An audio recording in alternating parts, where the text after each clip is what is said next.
Olá, queridos, que bom estar com vocês nesse programa da igreja, de 10 dias de oração. E nós estamos já no dia 23 de fevereiro. E hoje é um dia muito especial porque nós vamos falar um pouco de missão na família. Durante todos esses dias que nós estamos aqui fazendo os 10 dias de oração, estamos tratando sobre o primeiro Deus, fiéis até o fim, na família. E a gente tem visto temas emocionantes, Temas fortes. Eu acho que a gente deveria de guardar, inclusive, essa revista aqui, para quando a gente tiver qualquer dúvida em relação ao que a gente tem que fazer com os nossos filhos e o que a gente tem que fazer com os nossos cônjuges, o que a gente tem que fazer com a nossa família, a gente corre aqui, que já tem aqui um resumão de como a gente deve viver a nossa vida em família para sermos fiéis até o fim. E eu queria hoje trabalhar o tema com vocês sobre a missão da família, que é o tema do dia 23 de fevereiro. Existem alguns temas, sempre, a gente começa com alguns textos bíblicos. E nesse sexto dia, 2 textos me chamaram a atenção. Depois você pode ler os demais, porque todos são muito interessantes. A gente vai trabalhar da seguinte forma hoje.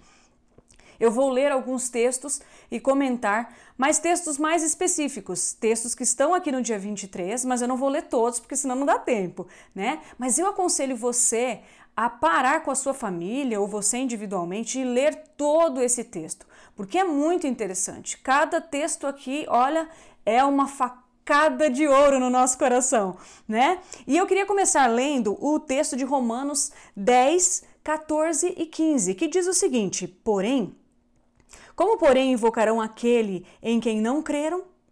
E como crerão naquele a quem nada ouviram?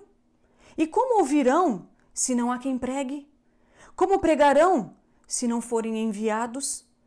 Como está escrito: quão formosos são os pés daqueles que anunciam as coisas boas. Tem alguns textos bíblicos que dizem: quão formosos são os pés daqueles que anunciam as boas novas.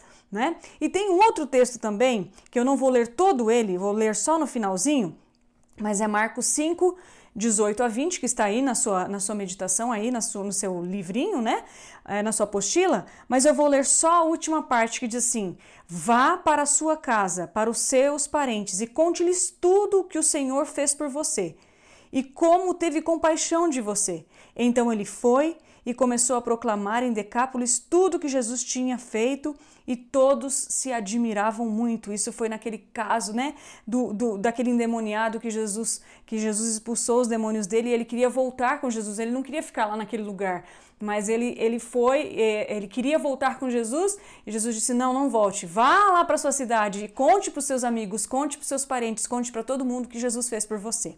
Isso é muito legal, E missão em família é isso. Nós temos alguns textos que falam sobre isso. Então eu queria começar com você, e pode abrir a sua apostila, fica com ela aberta. E tem um texto que diz assim: primeiro campo missionário. Qual é o primeiro campo missionário, meus queridos? Olha só, existem muitos que são ativos no serviço cristão fora da família, enquanto para os seus próprios filhos o Salvador e a sua compaixão são desconhecidos. Quantos de nós, muitas vezes, cuidamos muito das coisas da igreja, mas esquecemos de cuidar da nossa família, esquecemos de cuidar dos nossos filhos? E se tem algum homem me ouvindo aqui, com certeza tem, nunca esqueça que você é o sacerdote da sua família, você é o pastor da sua família, mas você precisa ser primeiro pastor dentro de casa, para depois ser ancião lá na igreja, ser diácono lá na igreja, ser diretor de som lá da igreja, ser qualquer coisa na igreja. Primeiro a gente precisa ser na família. Muitos pais confiam ao pastor, ao professor da escola sabatina, a obra de ganhar os filhos para Cristo. Porém, olha que forte isso aqui. Assim fazendo, negligenciam a responsabilidade que Deus deu que por Deus foi imposta para eles. Olha que coisa forte isso aqui. A educação e a instrução dos filhos para serem cristãos é o mais elevado serviço que os pais podem prestar a Deus. Queridos, não é a igreja que vai salvar seu filho, não é a igreja que vai ensinar de Jesus para o seu filho. A igreja vai ser um apoio, a igreja vai dar uma força para você, mas não é a igreja que faz isso. Quem faz isso é o pai e a mãe, em casa, através do culto familiar, através das conversas que devem ter na hora de almoçar, na hora de jantar, quando sentam juntos para comer, quando está levando seu filho para a escola, quando o seu filho vai dormir, antes de dormir, vá lá, sente com ele. Tudo isso você vai... Sabe aquele texto que diz, de Deuteronômio, diz assim, você vai inculcando na cabeça do seu filho ao levantar, ao deitar, ao caminhar, Lembram desse texto? É isso que é o nosso primeiro campo missionário, é a nossa família. Olha só, pelo caráter que vocês revelam perante seus filhos, vocês os estão educando para servir a Deus ou para servir ao próprio eu. Olha que forte isso aqui também. Tem outro texto que eu queria trabalhar com vocês, que diz o seguinte, lá no finalzinho, ainda no primeiro campo missionário, diz assim, nunca se sintam tranquilos enquanto eles estão frios e indiferentes. Se seus filhos estão frios e indiferentes, não se sinta tranquilo. Às vezes eles já estão adultos, às vezes eles já estão adolescentes, não dá para você ficar enchendo eles de coisas, não dá para você ficar atazanando a vida dele. Mas aqui diz assim, clamem a Deus de dia e noite, orem e trabalhem para a salvação dos seus filhos. Trabalhar para a salvação dos nossos filhos nem sempre é falar. O maior exemplo que você pode dar para os seus filhos é vivendo aquilo que você quer que seus filhos sejam.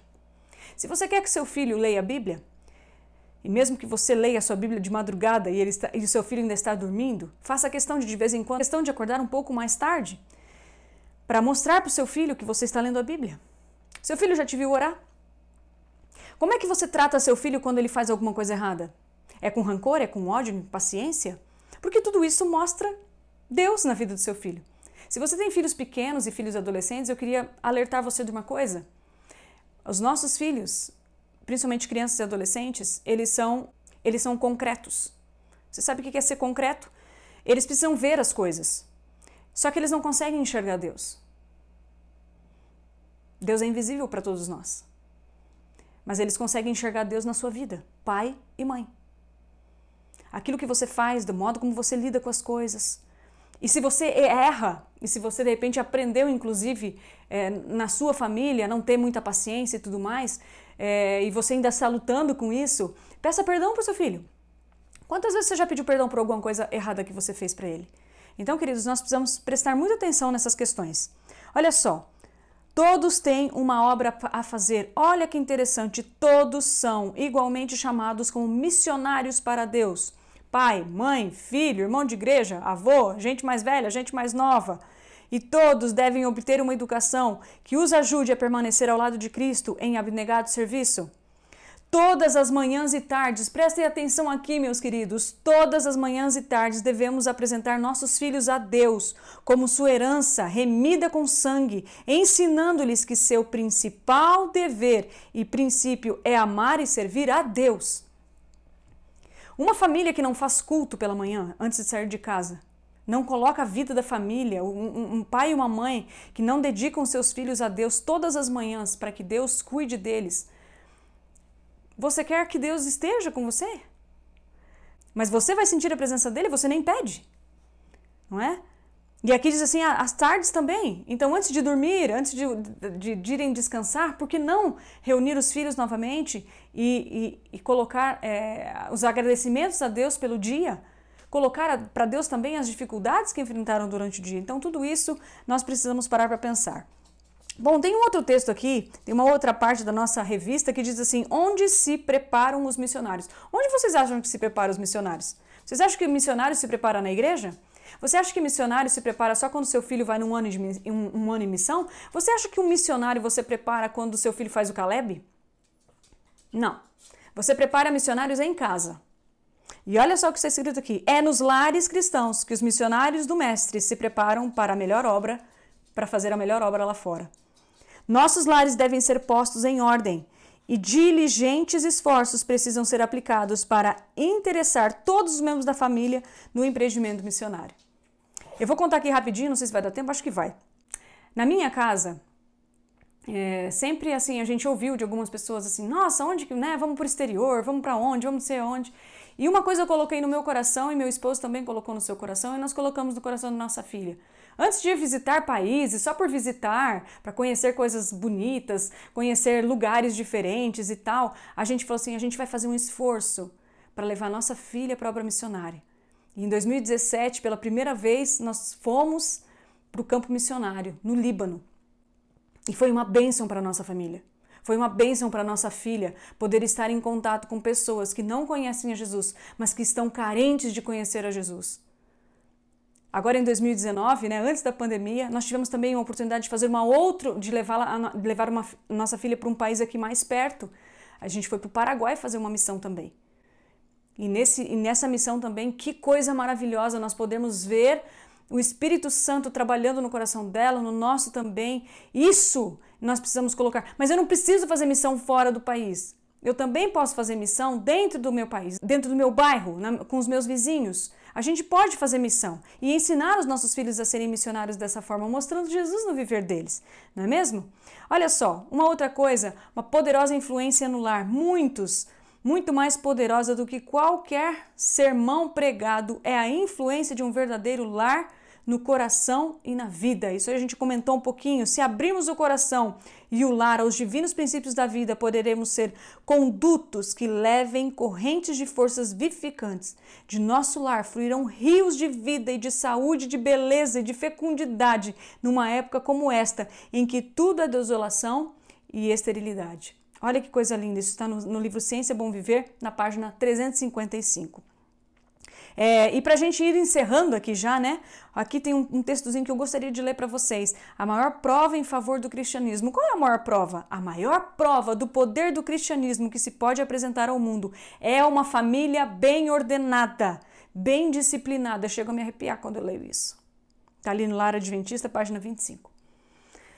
Queridos, não adianta a gente pregar, a gente falar se a nossa família não está bem ordenada. Precisamos pensar nisso. Dentro da nossa casa eu preciso ter ordem, eu preciso ter espiritualidade dentro da minha casa, eu preciso ter culto familiar na minha casa. Não que a nossa vida vai ser um mar de rosas, não pense que a minha é, não pense que a nossa família, a minha família é uma família perfeita. Não é. Nós temos muitos defeitos. Mas uma coisa a gente tem buscado aqui em casa. A gente tem buscado levar Jesus para nossa filha. E você precisa fazer isso também, porque é seu dever. E dessa forma nós vamos inspirar outras pessoas. E nós vamos conseguir levar a maior prova de cristianismo se dentro da nossa casa realmente a gente fizer isso com os nossos filhos. Se o seu filho disser assim, quem você considera como um cristão? E o seu filho disser assim, o maior cristão que eu conheço é meu pai e minha mãe, a sua missão foi cumprida.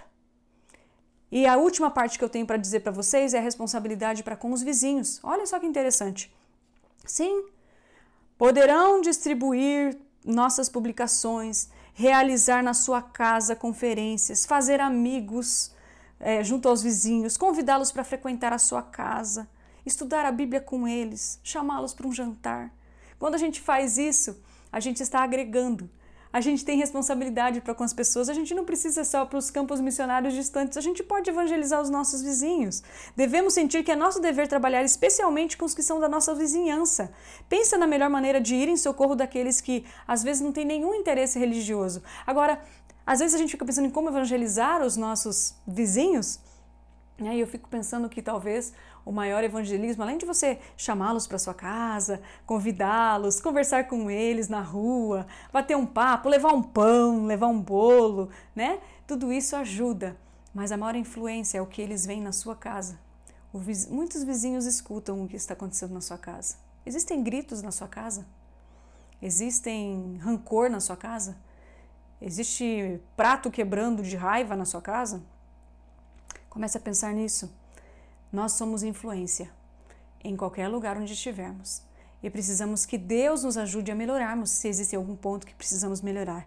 E eu termino dizendo assim, convide os vizinhos para a casa de vocês. Leiam a Bíblia. Leiam partes preciosas da Bíblia e de livros que explicam as verdades para eles. Nessas pequenas reuniões, o próprio Cristo. Gente, quando eu li isso aqui, eu fiquei assim inspirada, né? Ciência do Bom Viver, página 152, olha só.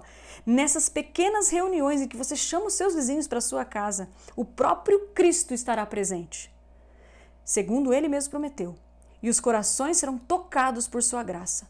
Os membros da igreja devem se preparar para realizar essa obra. Os membros da sua família também precisam se preparar para realizar essa obra. E isso é que eu estou lendo para mim também, viu?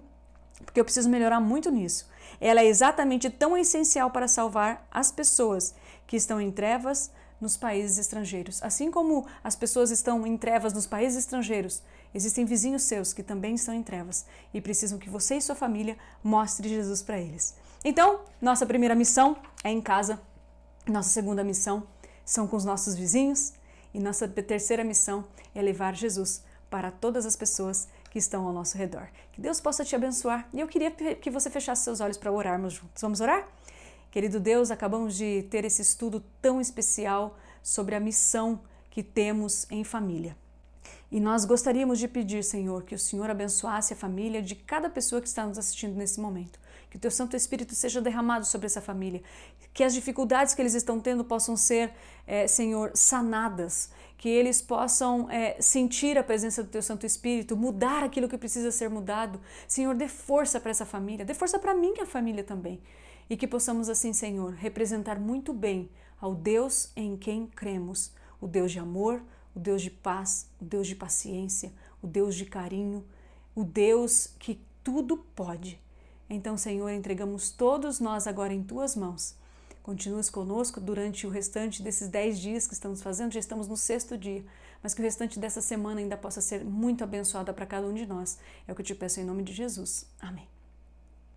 Um grande abraço, queridos. Obrigada pela oportunidade e até uma próxima.